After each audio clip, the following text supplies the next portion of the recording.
ஜின்னாவுடன் சந்திப்பு. தந்தை பெரியார் அவர்கள் முகமது அலி ஜின்னா அவர்களுடன் சந்திப்பு நடத்தினார்.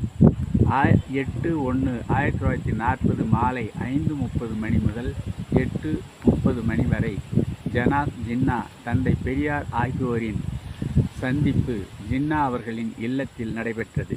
தோழர்கள் சண்டே அப்சர்வர் பாலசுப்ரமணியம், ஜஸ்டிஸ் ஆசிரியர் டி.ஏ.வி. நாதன், வழக்கறிஞர் K.M. Balasubramaniam, doctor P.R. Ambedkar ஆகியோர் உடனிருந்தனர். காங்கிரசின் சுயநல போக்குகள், இந்தி எதிர்ப்பின் அவசியம், நாட்டு பிரிவினை ஆகியவை இச்சந்திப்பில் முக்கிய இடம் பெற்றன. இந்தி திணிப்பு என்பது பார்ப்பன மதத்தையும் கலைகளையும் பயன்படுத்தி விரிவுபடுத்தும் குறுகிய நோக்குள்ள ஒரு திட்டம் என்பதை பெரியார் அவர்கள் எடுத்து சொன்னபோது ஜின்னா அவர்களும் அம்பேத்கர் அவர்களும் அதை ஏற்றுக்கொண்டனர்.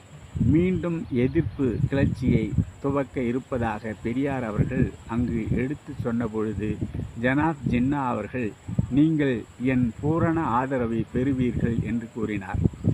சென்னை மாகாண காங்கிரஸ் ஆட்சியின் தன்மைகளை தந்தை பெரியார் அங்கு விளக்கமாக எடுத்துரைத்தார். அப்பொழுது ஜனாப் ஜின்னா அவர்களும் டாக்டர் அம்பேத்கர் அவர்களும் கூறியதாவது: காங்கிரஸ் ஆட்சியின் கீழ் சகிப்புத்தன்மையோடு நடந்து கொண்டதை பாராட்டுகிறோம்.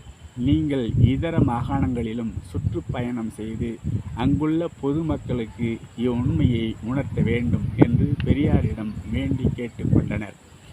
ஜனாப் ஜின்னா அவர்களும் டாக்டர் அம்பேத்கர் அவர்களும் தந்தை பெரியாரின் அழைப்பை ஏற்று 15 நாட்கள் தமிழ்நாட்டில் மீண்டும் சுற்றுப்பயணம் செய்து அங்குள்ள பொதுமக்களுக்கு இவ்வுண்மையை உணர்த்த வேண்டும் என்று பெரியாரிடம் வேண்டி கேட்டுக்கொண்டனர்.